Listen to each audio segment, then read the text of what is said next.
Subway was doing about, no, I know, they were doing about 8 million a year. 8 billion a year, right? And after a while, because of Jared's story, they doubled their profits. They literally doubled just because of the store. So they're pulling like 16 billion a year. Yeah, and like I told you not too long ago, like my son is like, he looks at me different. He says, "Dad, you're a YouTuber. He wants my autograph." Right? I said, There we "No. go. Let's pay $5 That's winning. or fix the room." Right? That's it, right? That's winning. We're You back know, at all you had to do to inspire your kids was put a few podcasts on YouTube. That's all. That's all it is. Authority, instant authority, right? Authority. And if anything, that plays well into what we're speaking about today. Authority, but more importantly, how do you create a presence that attracts your audience, right? I feel like it's very important that we speak to this, only because sales is the lifeblood of your business, right?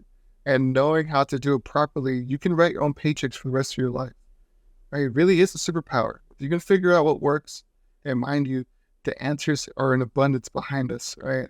It's already open source. Our job is just to collect it, organize it, so that way anyone can walk that same path. Yeah, I think that's a great point there. We are seeing so many variables. I feel like it's just so exciting to see it's all there right in front of us. All the pieces we need to the puzzle to create the life that we want, to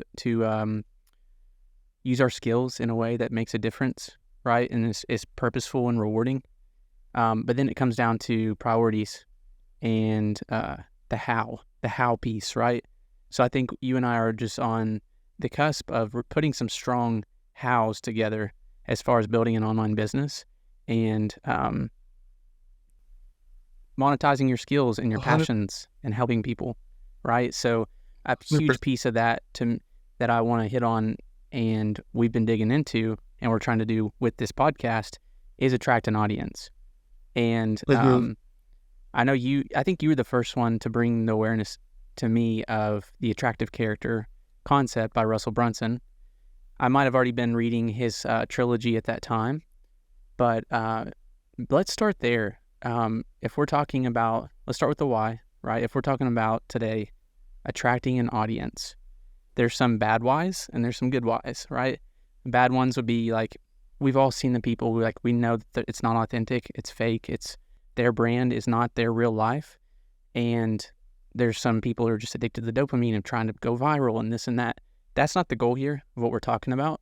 It's to attract the people you're passionate about building a community around, that you're passionate, that resonates with the things that you enjoy writing about, sharing about, right? So maybe let's start there. What is the attractive character? Maybe kind of give the definition or just your understanding of it from like what Russell Brunson teaches and how you see it.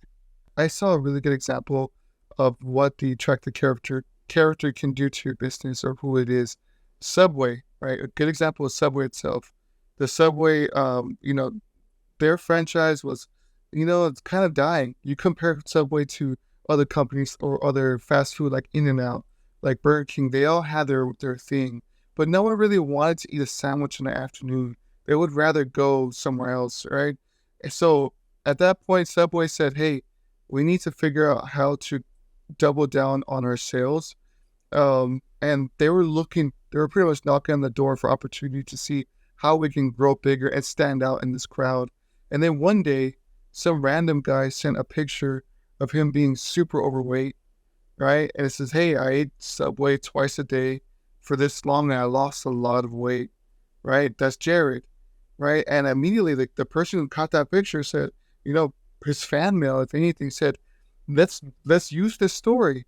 Let's use this story. Let's put this in front of others, because it changed from just a fast food restaurant to a weight loss plan, right? And they had a story behind it of what someone has experienced, because others like him want the same result as him. So as a result, they put out this they put out Jared's story. They had him speak, and before you know it, at that time, I think Subway was doing about, no, I know, they were doing about 8 million a year. 8 billion a year, right? And after a while, because of Jared's story, they doubled their profits. They literally doubled just because of the store. So they're pulling like 16 billion a year, right? It like that's a huge difference just for a story. And they thought like, wow, like this is it. They've never stopped selling that story until Jared got in trouble, did some dumb stuff, right? As soon as they let him go, they cut ties because he was odd.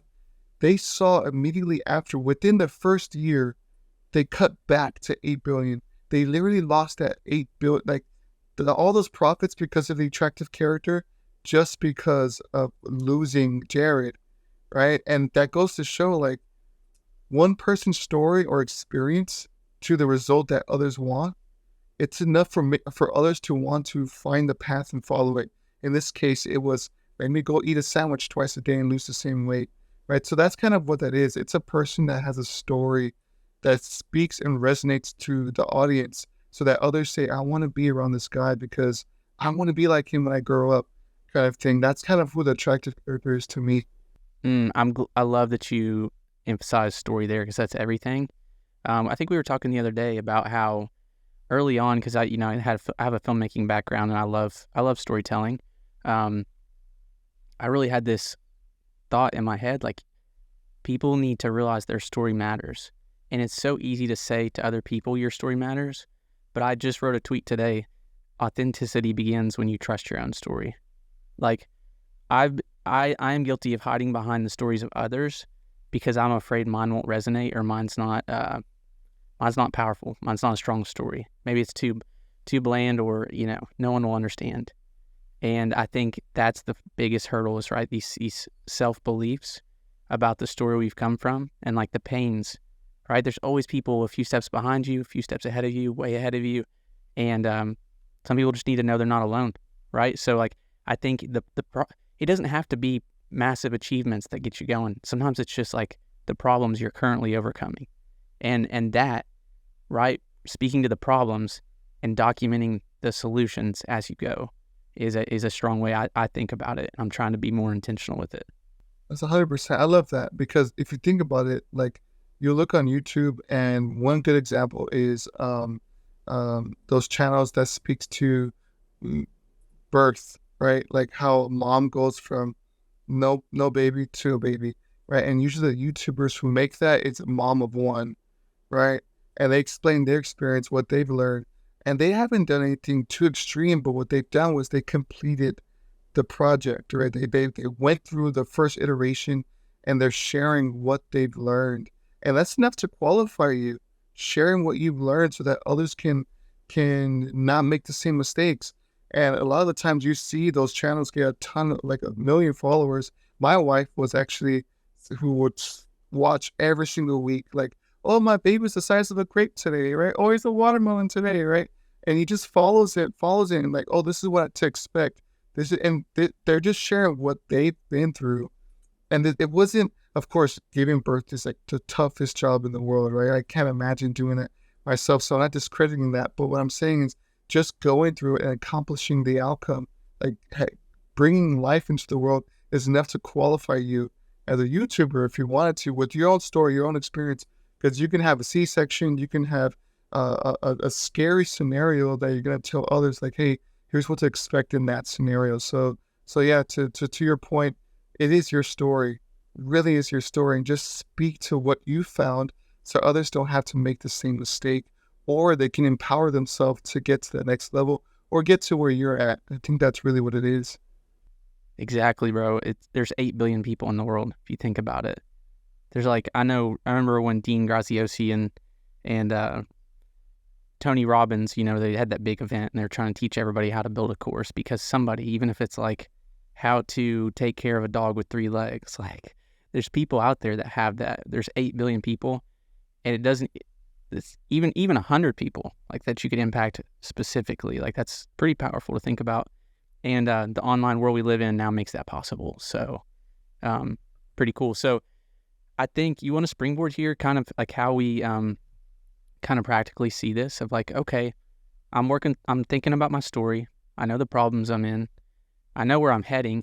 If you don't think through that, right? What kind of life do you want to live? What goals are you chasing after that you could bring people along with? And 100%. Then from there, okay, what's it look like? How do we keep it simple and we're still figuring this out, right, Daniel? But we Yeah. keep finding ways to keep this simple to attract people in and to document the journey, to tell the story, 100%. to tell your story. I love that. I think at the end of the day, like, what if Dan Cole says it well? He says your best customer or persona is you, 2 steps behind, right?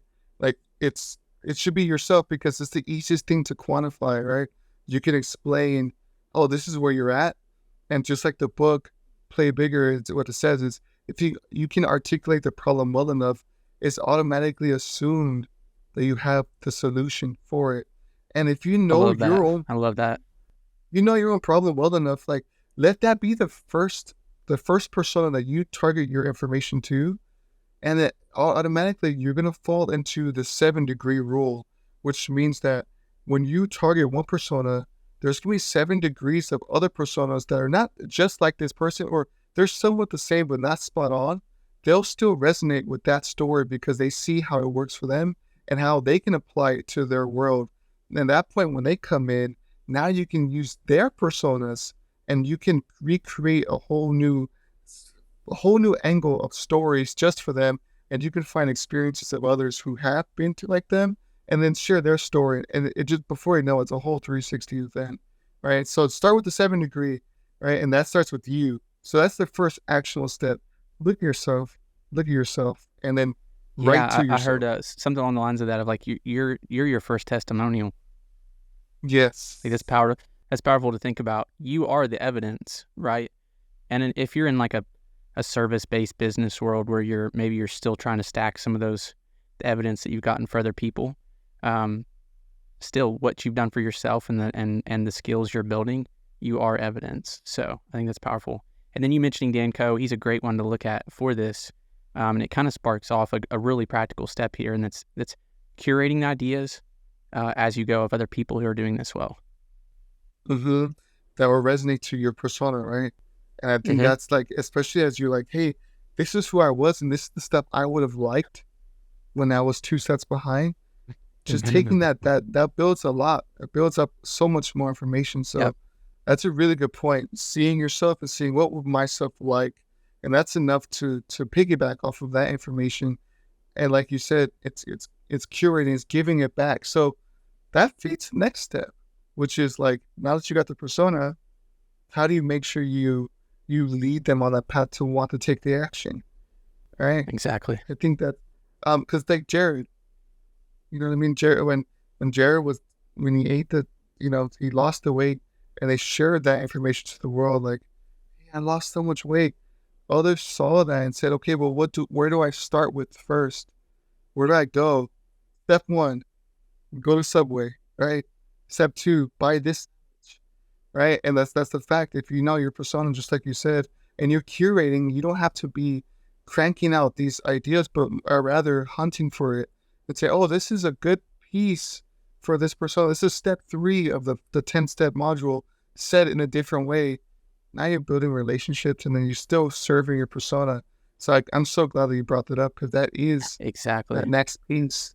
They're the next piece. and Jared had Subway's marketing dollars and efforts to create content, to not only curate from so much feedback from their audience, but also put that message out there in a way that would resonate. And so this is why I love, to back up a little bit, we're kind of looking at this attractive character, attracting an audience framework as 5 C's, right? Because it's very practical as we walk through this. First one just mentioned curation, right? If you can curate ideas, curate your lessons as you're learning them, right? It leads to the next one of content, creating the content, like putting content out in different levels.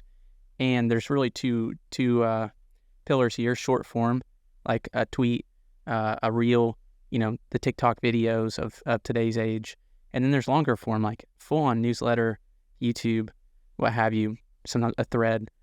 And I keep seeing multiple people say this. Twitter is such a good place to drop ideas as you go. Not only to curate ideas, but to drop them as you go, because it's a platform where that's what people do. They drop text-based nuggets, and they get feedback, right? depending on how big of an audience you have, it's a great forum to get feedback on ideas and then double down on it and expand the content. 100%. So I know Dan Coe, he would recommend pick one long form platform and one short form. So he recommends newsletter and Twitter. So you can validate the ideas, and newsletter, you can always break down, chunk down, and pull those pieces. So I don't think it has to be only do short form until you find something that hits. I think you can do the long form too. And I think that's why we're a big fan of podcasts, because what are we doing right now? We're dropping ideas on this podcast. We're talking out, we're working through bottlenecks in our business. What do we do from there? We take the transcription, pull out ideas, pull out tweets. Like, we pull the topics from this and it feeds the bottom to short form ideas. And we can pull out clips for short form to share with the audience. So that's why I'm a big fan of the podcast. We want to get into the newsletter, but then use Twitter to just start getting ideas out there and move forward from there. That's a good point. What do you think on the content?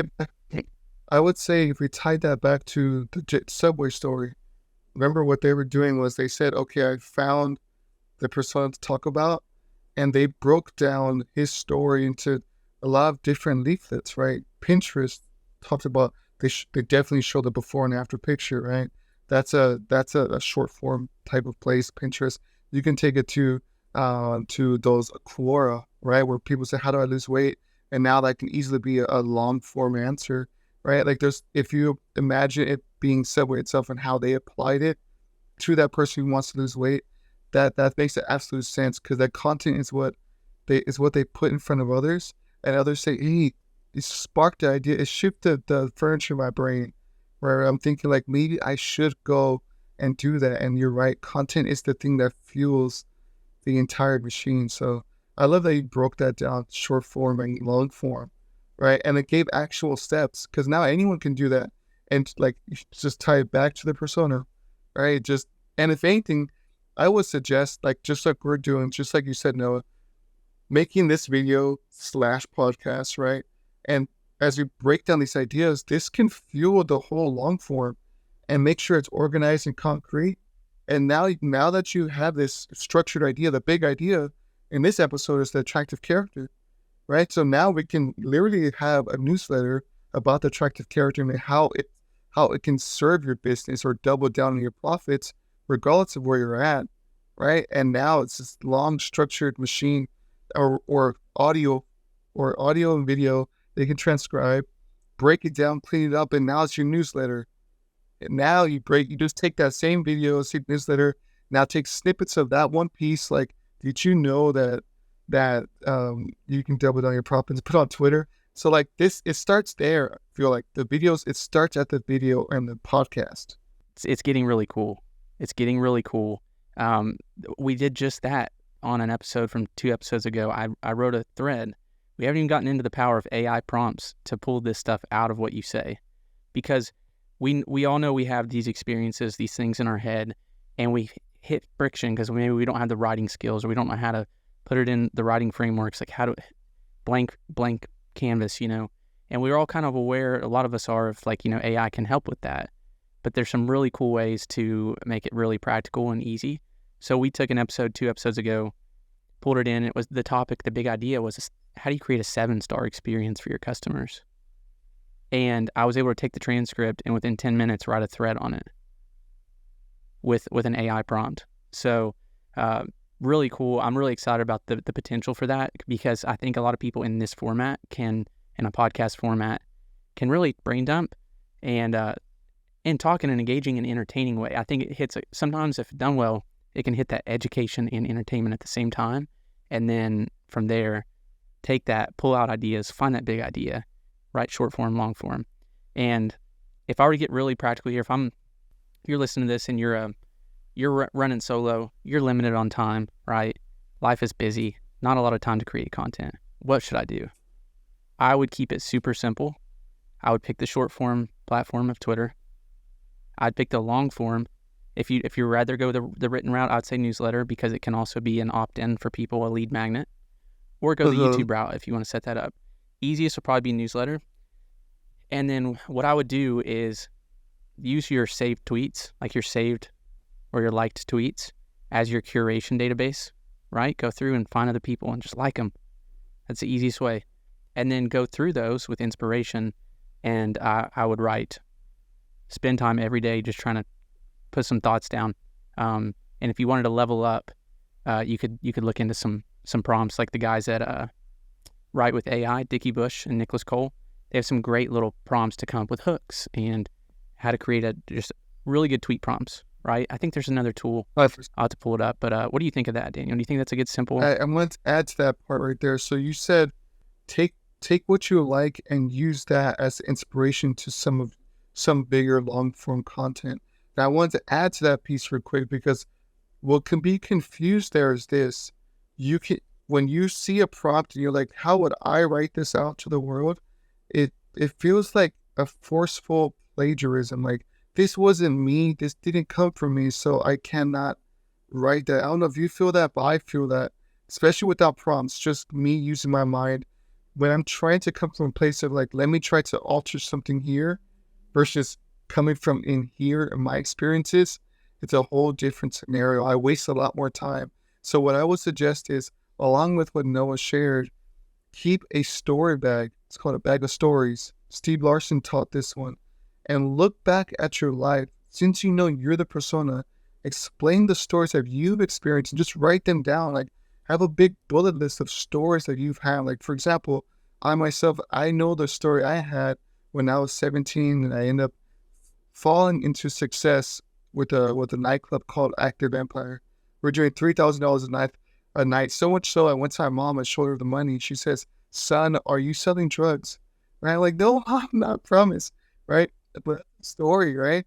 Now you have this big list of stories that you've experienced that made you win and made you who you are today, and take those bag of stories and then filter it based on the prompts or the like tweets that you found that Noah shared, right? In that little creation tool, and then say, hey, based on what I've experienced, how does this apply to what was shared here?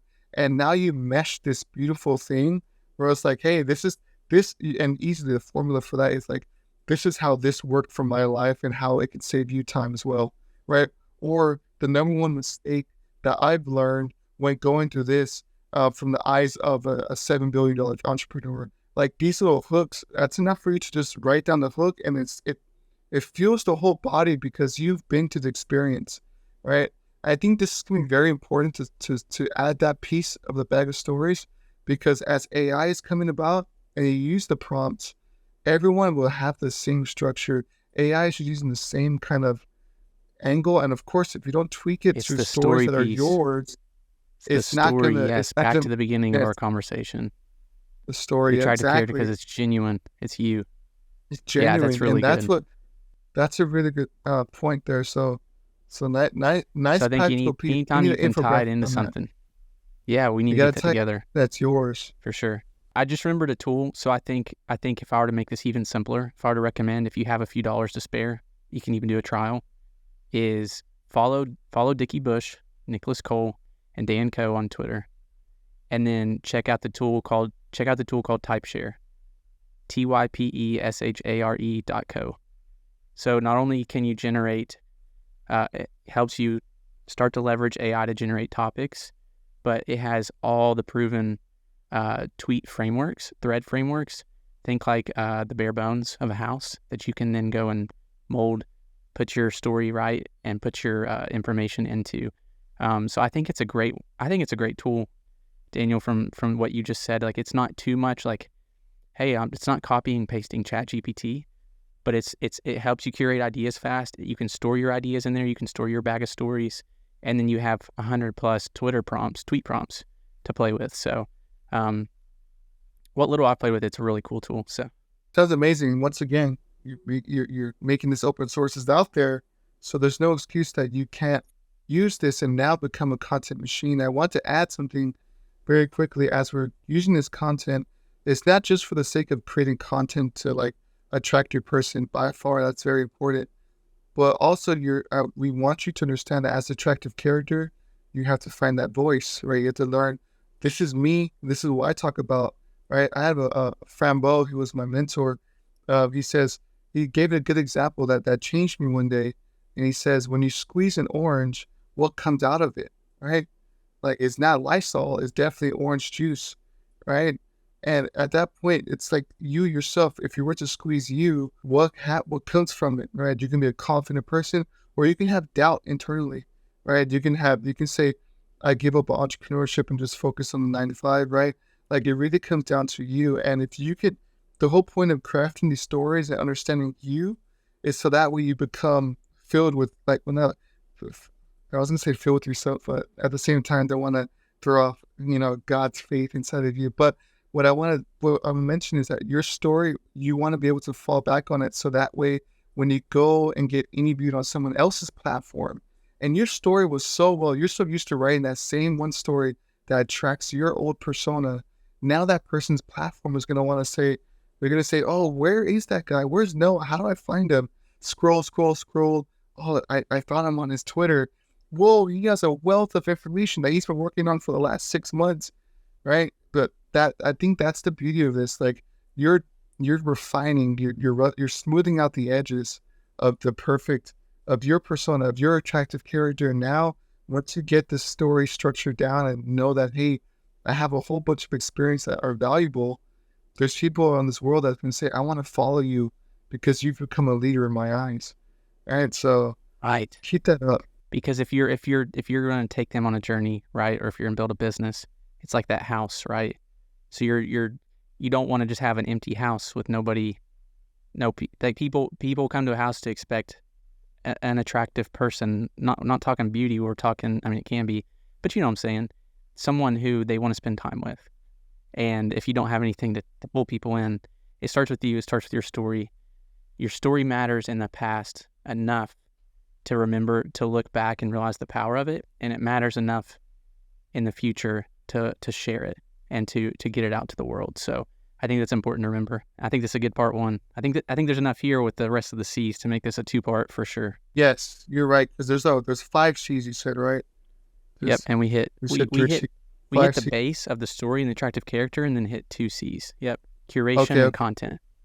Okay, awesome. And at that point, I do want to highlight that on the 20th of September, we want to be able to share this with the world, because I myself am not on the cutting edge of building this, and I had to learn. Noah is, right? I'm the guy who was just like, let me just grab a bag of stories and then try to share with others.